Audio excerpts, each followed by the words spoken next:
One of my secret weapons in homeschooling, and by secret weapons, I just mean one of the most useful tools in all of my homeschooling years, is quiet reading time. I did quiet reading time through all of my oldest three kids' homeschooling. They're all in college, actually. The oldest one just graduated with a master's degree from a university in Scotland, so that's fun. I'm still doing it with my younger three. And a lot of you know that while I was in the throes of homeschooling the oldest three, those younger three were babies, and it was a little insane. It didn't look at all like a conventional school day at our house because there was not enough of me to go around. My homeschool, let's just say, didn't look impressive, but those kids have fared really well, and much to my delight, they're all readers. And one of the tools that I used in homeschooling and I continue to use has made a bigger difference in their becoming readers than anything else. And that something is quiet reading time. It isn't always quiet, and it's not always reading as you're thinking about reading. So let's dive in.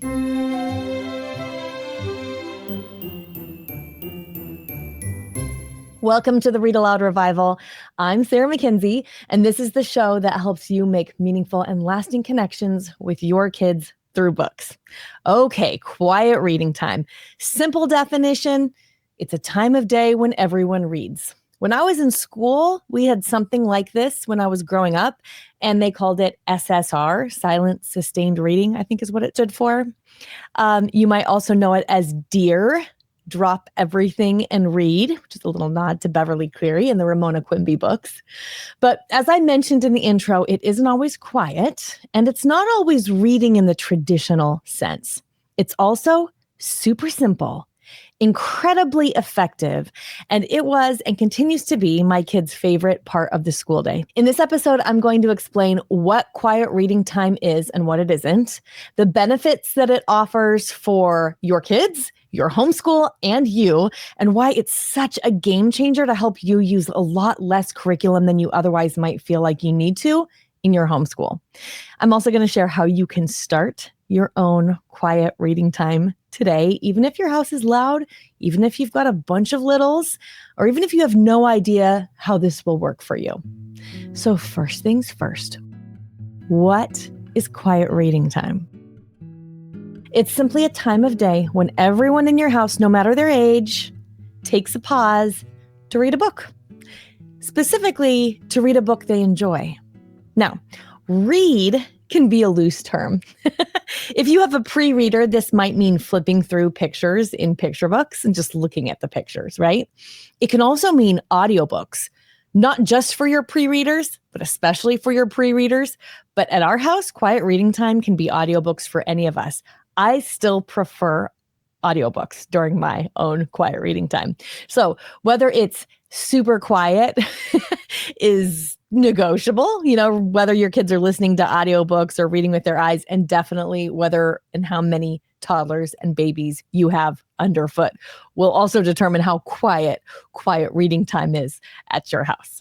But there are a few important key ingredients to quiet reading time and to make quiet reading time as impactful as possible. Are you ready for those? Number one, it's helpful if your quiet reading time happens at around the same time every day. Ish. You're parenting humans, right? So you probably don't live your life by a clock. But if you can say, quiet reading time comes after lunch or whatever, that just establishes a pattern so you don't have to decide each day when quiet reading time is coming. Your kids don't have to ask you when it's coming. It's just a pattern everyone knows to expect. I would recommend doing your quiet reading time during the baby's nap if you have a baby who naps. And speaking of naps are just fine during quiet reading time. So if you go lay down on your bed to read during quiet reading time, or your kids do, and they fall asleep or you fall asleep, great. That means you needed rest. Your body's telling you needed rest. And that rest is important. So naps are totally fine. There's two things that are allowed at my house during quiet reading time: reading and naps. Either one is acceptable. Okay, the next thing that's very important to your quiet reading time, and this one is actually more important than you think. Everybody gets to pick what they read. It is not assigned. You don't hand your kids a book and tell them to go read it for their quiet reading time. You don't even encourage your kids to read their school reading during quiet reading time. No.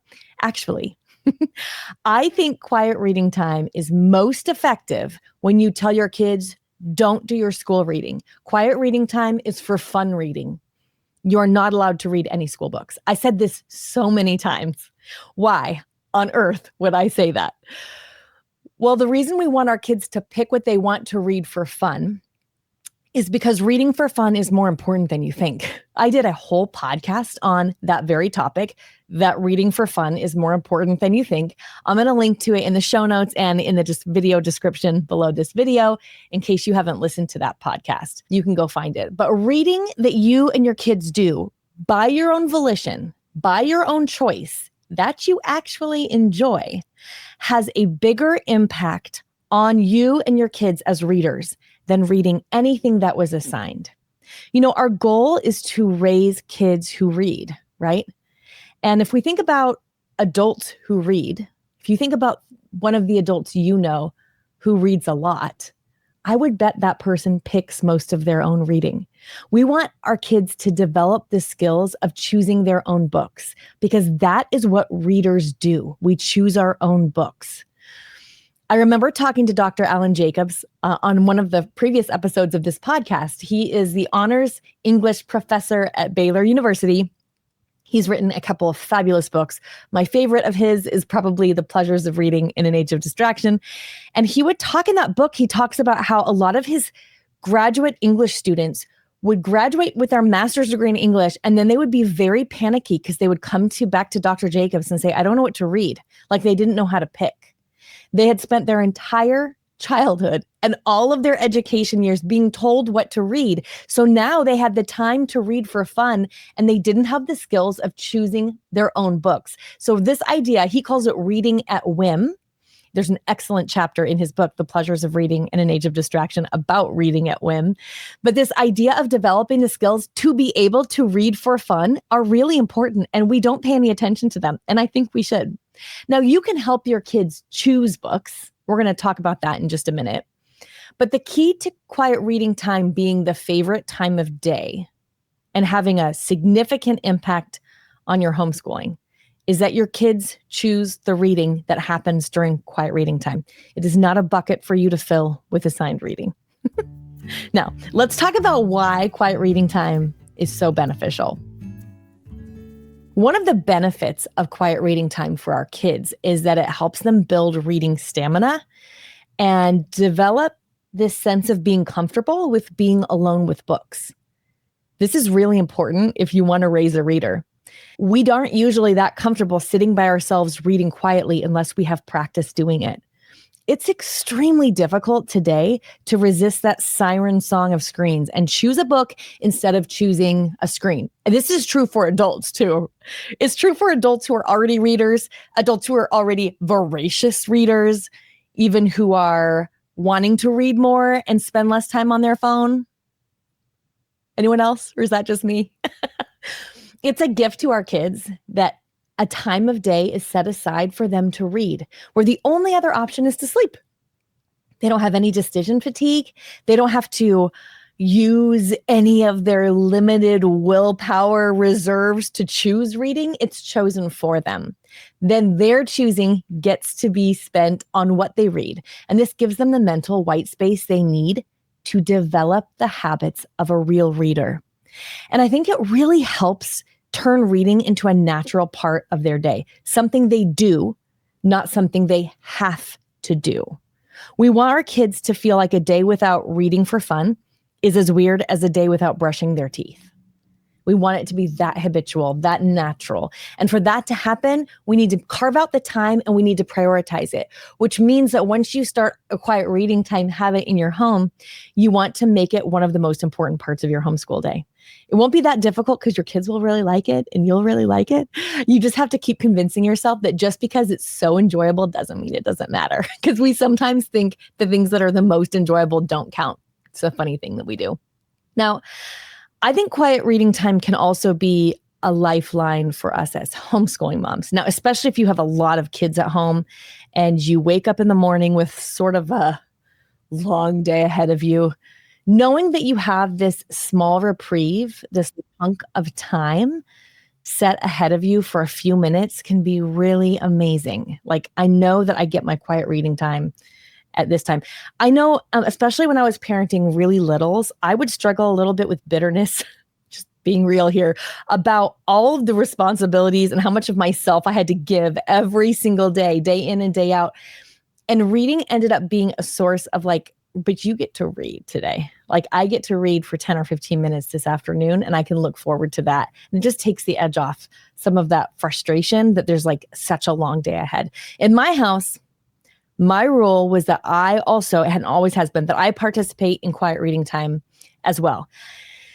That meant that no matter what state the house was in, no matter if the dishes were overflowing in the sink or the wet laundry was still sitting in the washing machine and needed to be moved to the dryer, or dinner needed to be put in the crock pot, no matter what, I was not allowed to touch anything until I had read for 15 minutes. When quiet reading time started, I could not touch a household chore. I could not pick up my phone until I had read for 15 minutes. And usually it turns into longer than that because getting started is where most of the resistance is, right? Just like, oh, I see all these things that I need to do around the house. Sitting down and reading feels very decadent and luxurious. I'm like, I don't have time for that. Maybe I'll do it later after I do. No. Everything else can wait. This is the most important parenting task because I am modeling for my kids what it looks like to be a lifetime reader. That's what I'm doing right now. It's really important. Also, I feel so restored after a bit of reading. What I found is that this time really refreshes me. I know that when I got into this habit, I had forgotten before how much joy that reading for fun can cause.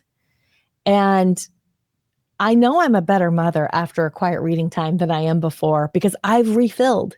It's very restorative. So I come back to my kids more refreshed, more patient, more connected, less bitter. For your homeschool, quiet reading time can help you use way less curriculum than you might otherwise. Because if your kids are reading for a set amount of time every day, they are learning a lot. They are learning a ton. If you read a book, and it can be any book. We're actually going to do a podcast episode on this very soon. Just how much your kids are being exposed to and learning when you read an ordinary novel aloud that isn't a part of the curriculum, that doesn't tie into the historical time period you're learning about, that isn't tied to a certain science topic. They're still touching history. They're learning a lot of times. They're learning science. They're hearing beautiful, grammatically correct language patterns. For many books, they're also learning ideas about civics and cultural understanding and geography and all kinds of things. The truth is that being educated means being a reader. And so I have found that when I use quiet reading time and I allow my kids to choose the books they want to read for fun during quiet reading time, I almost never need to assign reading in our homeschool. Now, that might sound a little odd considering how much I talk about books, but I really rarely assigned books to my oldest 3 kids who, like I said, are all graduated and gone, and almost never assigned books to my younger kids. And here's why. I want my kids to become real readers. I've watched it happen with my older 3, and so I know this works. I don't want them to be compliant readers who read because they're told to and don't know how to choose books for themselves. I want them to read because they're curious and they love reading, and quiet reading time helps us do that. It sort of sets this tone that reading is a normal, natural part of life, just like brushing your teeth, or eating lunch, or visiting with a friend. And because it's not tied to schoolwork, the kids feel more free to explore. They try new genres and abandon books that aren't a good fit for them. They follow their interests. When kids become self-directed readers, that's really the goal, right? We want them to become self-directed readers because most of the reading that your kids will do in their life happens after they leave your home. Hopefully, God willing, then they leave your home at 18, right? And the rest of their lives, they're reading. We hope and pray that's the truth, right? And so most of the reading they do should come after they leave home, which means that when they're in home with us, our goal can just be on teaching them to love reading. And they'll learn so many things as they're reading these books that just cover this broad expanse of history and culture and science and language and all this good stuff. This love of reading gives them the time and space to be readers and to develop the habits of real readers. So how do I homeschool and raise kids who are readers without pretty much ever assigning books? Quiet reading time is how. I assign the time, not the titles. Because my kids were reading every day, and I'm thinking about my oldest 3 right now, they read a lot, and I didn't need to assign books. Now, sometimes I would there's like a sneaky side oblique way that you can assign books. And I'll tell you about this. If you have a kid who always reads the same kind of book, you can use quiet reading time to help you here. So 2 of my now adult kids who are both thriving in college and love reading still, those 2 used to only read fantasy. I mean, they would read fantasy and just a little bit of fantasy. It was all fantasy all the time. They would never choose a book in a different genre. They would never pick up, historical fiction or a nonfiction book or a memoir or a classic or something. It was fantasy or nothing, right? So I wanted them to read more widely, of course, but rather than assigning books, I would choose, and it kind of depended on the year and the kid, but let's just say 7 to 9 books that I wanted them to read in a school year. Classics, historical fiction novels, nonfiction. I would choose 9 books and I would put them on a shelf or in a basket and say to my 6th grader, it doesn't matter to me when you read these books, but you need to read these 9 books this school year. So in that way, I was assigning books. And that worked out to about 1 book a month. So, I'll let them know that. That's about a book a month. So just heads up on that. Now, when you finish each of these books, come tell me, and we're going to go get a hamburger because that was my son's love language. Actually, it still is my son's love language. He's 20 now. We'll go get a hamburger and we'll talk about it. Now, that means that if he ended up in his quiet reading time reading Garfield or his fantasy series during quiet reading time, that's fine.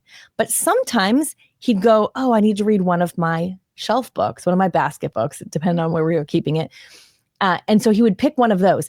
Also, what helped is I didn't say, in September, you need to read this particular book. I just gave him the 9 books and said, pick one a month. So he could kind of pick them up. Look at the covers, read the back, flip through and go, I think I'm in the mood for this one. That's also teaching our kids the skills of readers, because that is how adult readers choose books. You go to the library or the bookstore or to your online bookstore and you start reading descriptions and you start getting flipping through it and deciding, is this something I want to read? So even when I was assigning books, I was still trying to do it in a way that helped them develop the habits of real readers, because that, remember, is our real goal. Not to have our kids read a certain number of books or a certain collection of books before they leave our home, but to have the skills and the desire of a real reader so that for the entire rest of their life, which is the majority of their life, God willing, they will be readers and have so much more to read. Now, by the time my older kids were about 12, their quiet reading time was about an hour. And we're going to talk about inching up and how to do time. So we'll talk about that in a minute. But if you're reading for about an hour a day, it's a lot of reading. You can cover a lot of ground.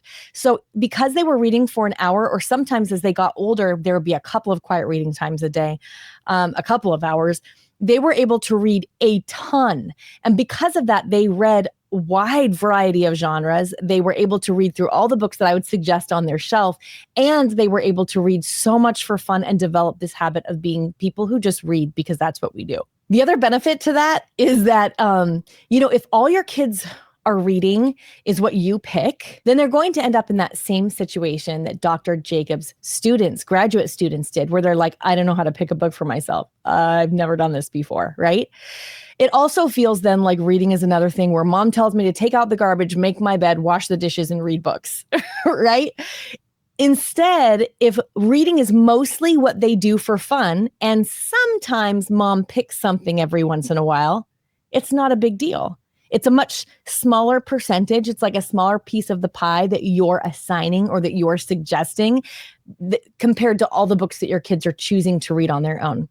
That's important because, again, if we're raising readers who will read into adulthood, they will become people who read mostly what they choose themselves and occasionally especially if they're in a book club or they read for their work, books that are assigned to them. So this is a really good mirror of what we're practicing, having them practice to be ready to do, right? It gives them a lot of practice with choosing books and reading for fun, and also reading things that have been given to them to read.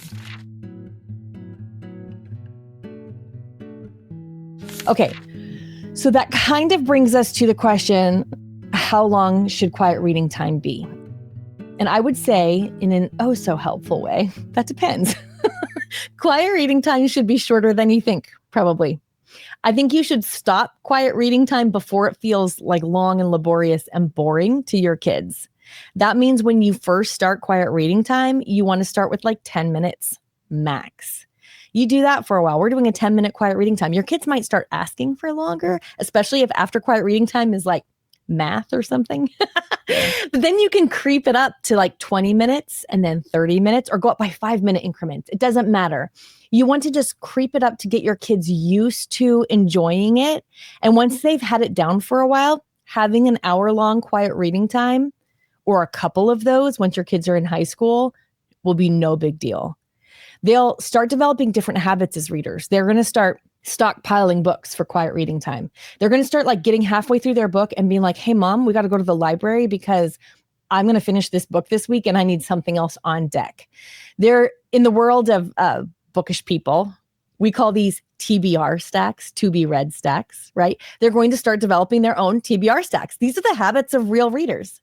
Now, I think I mentioned that if you have babies or toddlers, nap time is the best time to do quiet reading time. But I did go through a season where my littles, so I had older kids, and then my littles were 2, 1, and 1, because I have twins, and they did not nap at the same exact time, alas. And so during that time, when I didn't have like a nap time, my quiet reading time was my own personal quiet reading time was about 10 minutes. So I would send the bigger kids off to their rooms for their quiet reading time. And then mine, I would lay out this big blanket on the living room floor. I would pull out a couple of toys that I just reserved for this so that they were more interesting to my toddlers than toys they had out all the time. I would plop myself on that blanket and I would read for 10 minutes. It was not quiet. I oftentimes had to reread the same thing I read yesterday because I could not remember what happened. But it was still developing the habit. And that is only a season. And then they get to be older where they can then spend time in their room with their Legos listening to an audiobook, which is oftentimes how my kids spent quiet reading time. Let's talk about some of those other considerations. I mentioned audiobooks earlier. Audiobooks at my house are fine. Reading is reading regardless of the body part you use to do it. Whether you take it in through your eyes or your ears does not matter. My now 20-year-old son, he was a later reader, and for years, even after he could read independently, his quiet reading time was spent with Legos in his bedroom, listening to the audiobook Redwall series, which is an excellent series, by the way. It's extremely well written. There's 1 million books, so it takes a really long time before you have to find something else for your kids, and they love it. Usually kids who start Redwall want to keep going with Redwall. So you don't have to like find a new series very often. He spent, even now, he counts those hours that he spent in his room playing with Legos and listening to Redwall as some of his best childhood memories. I also think that because he spent so many hours listening to Redwall in those years when he was struggling to become a fluent reader himself, that helped him make the switch to fluent reading quicker. Because by the time he was able to decode words and do the phonetic work required to read with his eyes, he knew what good language sounded like. He knew what dialogue sounded like. So he went from reading Frog and Toad and Little Bear with a lot of work to flipping to reading middle grade fantasy really quick when the time came. It was later than I wanted it to be at the time, but it happened almost overnight. And I do absolutely believe that quiet reading time was key to that happening because he spent hours and hours and hours hearing good language. So then by the time he was able to decode it, he could recognize it on the page. And I'll mention it again in case you missed it the first time. He listened to those audiobooks during quiet reading time, even after he was reading well on his own. So remember, there are some specific benefits to listening to a read aloud that are superior to reading with your eyes. Things that reading with your eyes doesn't allow. For example, The storage of grammatically correct, sophisticated language patterns is enhanced when you're listening with your ear because each word is read in order. Your eyes are not skimming the same way they do when you're reading with your eyes. The language is stored in those complete, grammatically correct, sophisticated language patterns. So there is a distinct advantage to listening to books read aloud. So don't ever feel like during quiet reading time, listening to audiobooks is subpar to reading them with your eyes. It's not. Okay, so how do we get started? How do you get started? The best thing to do first is just to pick a time of day where you can start. And I would just say like 10 to 15 minutes. I would start with 10. I would make it about the same time every day. If you have toddlers or babies, again, and they nap, use nap time. It doesn't have to be like at 1 o'clock. It can just be like after lunch or when the baby goes down to nap, right? It can be fluid. We're like humans here. But you also want to be really clear with your kids. I let my kids play with Legos or dolls or color or whatever else actually in their bedroom while they listen to audiobooks, or they could lay on their bed and read with their eyes. Some preferred one, some preferred the other, some would switch depending on the day. The only rule for my kids was they couldn't come out until the time was up. So you can use a timer for that if you want. You could just make it a habit to after however much time I'll come open your door. A timer is nice because then if they're in the groove of reading, they might just like turn off the timer and keep going. That may happen more often than you think. And then here's the big key. You've got to do it too. Make it a rule for yourself. No housework, no phone, nothing until you've read for 10 to 15 minutes, whatever your quiet reading time is. If you need a recommendation for what to read that sounds fun, because it's been a while since you've read for fun, then go to the show notes for this episode. Those are at readaloudrevival.com/270. And we're going to link to a book list that are great books for mama that you probably are going to have a hard time putting down. Remember that when you are reading, when you are spending that time in quiet reading time and you're reading, you're modeling the reading life for your kids. You're resetting your own refreshment. This is the most important thing you can be doing. You can also be washing dishes and folding laundry, but this is more important. It's going to have a more lasting impact, and it's only 10 to 15 minutes. You have time, I promise. Okay, so what do you do if your kids complain? That's okay. I mean, number one, your job is not to keep your kids from complaining, actually, right? So there's not really a problem when your kids complain. I would say just start with a shorter time, even if it means like 5 minutes. And the other thing I would say is make sure they have books they want to read. Make sure you're not giving them like a stack of classics and historical fiction novels and being like, here you go, you can pick any of these. I know, I see you. Get some comic books. Get some graphic novels. There are some excellent graphic novels by Nathan Hale that are historical. So you're going to feel like, okay, they're learning some history. They're like written like adventure graphic novels. They're so good. They're so well done. Hard to resist. Actually, graphic novels, I'll just go on a little side rant here. They provide what we call multimodal reading, a multimodal reading experience, I should say. This is where your child's brain basically has to activate in multiple parts, multiple areas, because when you're reading a story with just words, your brain is very much in the language center, wherever that is. I'm not going to pretend like I remember off the top of my head to be able to tell what's going on. But when you're reading a graphic novel, you have to keep up with the words and the pictures, or you don't get the full story. Picture books are like this too. And so your brain goes into a multimodal type of learning where now multiple areas are activated because the story relies on both words and pictures. It's really good stuff. Your kids will really enjoy them, and it's really good for them and good for their brains. And then just inch that time up slowly. You want this to be your kids and your own favorite time of day. So resist that urge to be like, we're doing quiet reading time. We're starting with an hour. Everybody's going to love it. I've been that kind of mom too. But you really want quiet reading time to be something that you can do for all of your homeschooling years. You want it to be one of their favorite times of day. So don't go like full bore, and launch in so completely that everybody's like groaning when you say it's quiet reading time. You really want to do it in such small increments that your kids are begging. When is quiet reading time today? That's your goal. Okay, so I want to encourage you to give this a try this week, like tomorrow. Just pick a time and see if it works. Make it yours. Let it like evolve with your family, make shifts. I've told you how I do quiet reading time, but there are a million different families and a million different good ways to do quiet reading time. So make your own rules, but don't budge on that one where you're letting your kids pick books they want to read. I'm telling you, that is crucial. I know some of you are like, I'll do all of them except that, but please hear me out. It will make such an impact on your kids' reading lives if you give them time set apart where they're supposed to be reading for fun. It will transform their reading experience when they're reading for school, if they have this time to read for fun. And if they have time every day to read for fun, it will absolutely and fundamentally change the way they view reading for school and otherwise. Okay, you can start any time of year. It does not matter. So start tomorrow. Why not? It's the best day. Okay. If you need a book recommendation for yourself, head to readaloudrevival.com/270. That's where the show notes are, and you will be able to find a book recommendation there for yourself, something that you'll really enjoy on your own quiet reading time.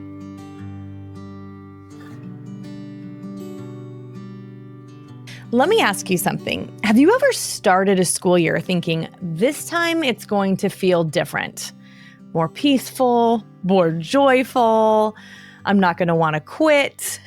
And then, I don't know, 2 weeks in, you're already feeling behind, overwhelmed, or just kind of discouraged.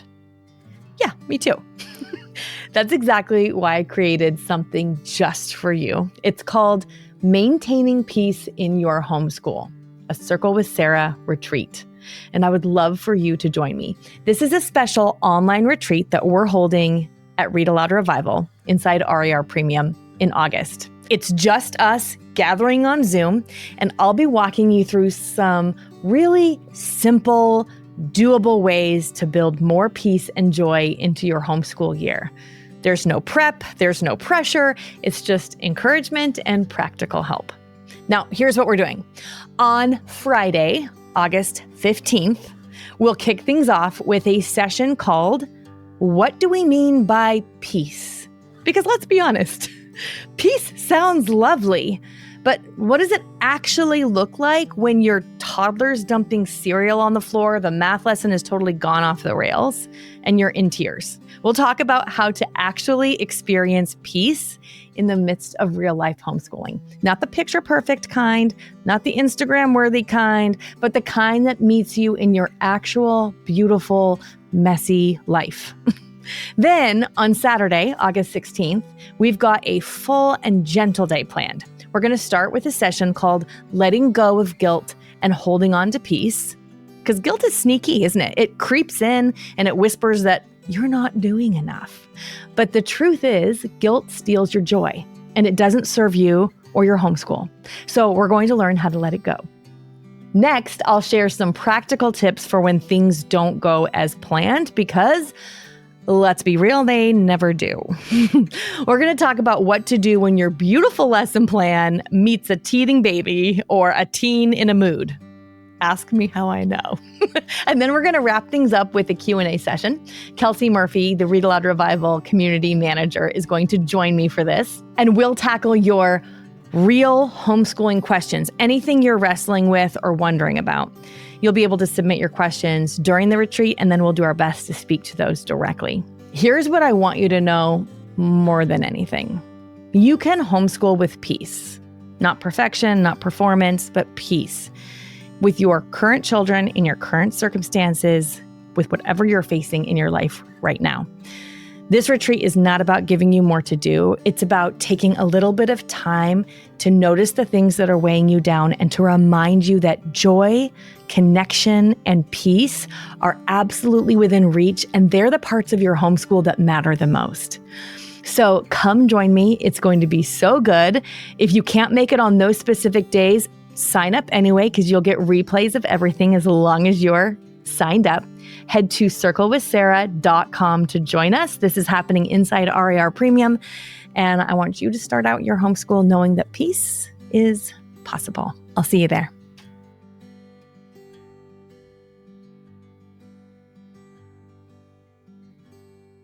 Quiet reading time. I'm telling you, it is simple. It is seems like it's too simple to be effective, but I think it can change the whole tone of your homeschool and your home. It's a habit that can help your kids grow into readers, a habit that can really refresh and rejuvenate you as the homeschooling mom, give you like a much needed pause, and where reading becomes a natural, joyful part of everyday life. And your kids grow into real readers. That's really the goal. I'll be back in 2 weeks with another episode. But in the meantime, you know what to do. Go make meaningful and lasting connections with your kids through books.